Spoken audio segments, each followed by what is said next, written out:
একাধিকবার ধাক্কা। আর এবার প্রশাসনিক চাপ তৈরির চেষ্টা নির্বাচন কমিশনের। মুখ্য নির্বাচন কমিশনারের হুঁশিয়ারি, 5 বছর সংরক্ষিত থাকবে এসআইআর এর নথি। পরে ভুল ধরা পড়লেও শাস্তি পেতে হবে। কাজে ভুল হলে কেউ রেহাই পাবেন না। প্রয়োজনে 2 বছর বাদেও পদক্ষেপ করা হবে।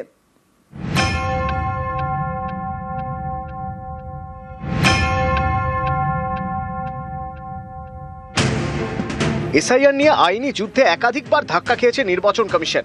তাই কি এবার প্রশাসনিক চাপ তৈরির চেষ্টা? এসআইআর নিয়ে শুক্রবার ভার্চুয়াল বৈঠকে বসে কমিশনের ফুল বেঞ্চ। বৈঠকে ছিলেন পশ্চিমবঙ্গের সিইও, জেলা শাসক এবং অবজারভাররা। সেখানেই মুখ্য নির্বাচন কমিশনার জ্ঞানেশ কুমারের হুঁশিয়ারি, এসআইআর প্রক্রিয়া চলাকালীন যেসব নথি নেওয়া হচ্ছে তা কমিশনের তথ্য ভাণ্ডারে সংরক্ষিত থাকবে।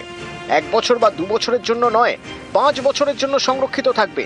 কয়েক বছর পরেও ভোটার তালিকায় কোনো বিদেশির নাম ধরা পড়লে সংশ্লিষ্ট অফিসারকে শাস্তি পেতে হবে। এখানেই শেষ নয়, মুখ্য নির্বাচন কমিশনারের হুঁশিয়ারি, এসআইআর এর তথ্য আপলোডে ভুল হলে কেউ রেহাই পাবেন না। ডিএম, ইআরও, এইআরওদের বিরুদ্ধে ব্যবস্থা নেওয়া হবে। 2 বছর বাদেও কমিশন পদক্ষেপ করতে পারবে। এদিন ভার্চুয়াল বৈঠকে মুখ্য নির্বাচন কমিশনার এও বলেন, অনেক জায়গা থেকে ভুল নথি আপলোড করা হচ্ছে। নথি হিসেবে কোথাও সংবাদপত্র আপলোড করা হয়েছে, কোথাও পাসপোর্ট আপলোড করার কথা বললেও সাদা কাগজ আপলোড হয়েছে। এমনই বেশ কিছু নথি দেখিয়ে উত্তর 24 পরগনা এবং দক্ষিণ 24 পরগনা জেলা শাসককে সতর্ক করে দেন মুখ্য নির্বাচন কমিশনার। দক্ষিণ 24 পরগনা জেলা শাসককে বলেন, সব থেকে খারাপ কাজ হচ্ছে দক্ষিণ 24 পরগনায়। তখন পশ্চিমবঙ্গের মুখ্য নির্বাচনী আধিকারিক মনোজ কুমার আগরওয়াল বলেন, এই ধরনের ভুল হলে শাস্তিমূলক ব্যবস্থা নিতে হবে। মালদা, কোচবিহার সহ বেশ কয়েকটি জায়গায় জেলা শাসকদের ভূমিকা নিয়ে ক্ষোভ প্রকাশ করেছে কমিশন। মুখ্য নির্বাচন কমিশনার ফের মনে করিয়ে দেন, এসআইআর এর কাজ নিয়ে সতর্ক থাকতে হবে।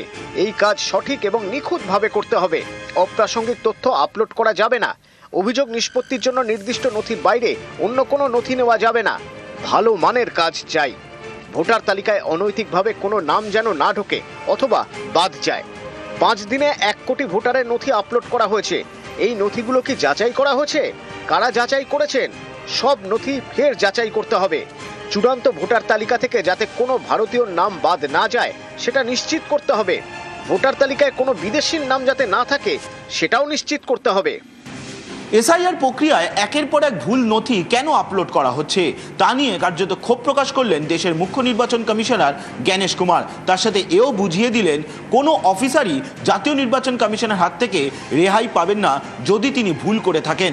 আজ না হোক 2 বছর বাদেও জাতীয় নির্বাচন কমিশন তার বিরুদ্ধে পদক্ষেপ করতে পারে। ক্যামেরায় সুমন বোসের সঙ্গে সোমরাজ বন্দ্যোপাধ্যায়, নিউজ 18 বাংলা, কলকাতা।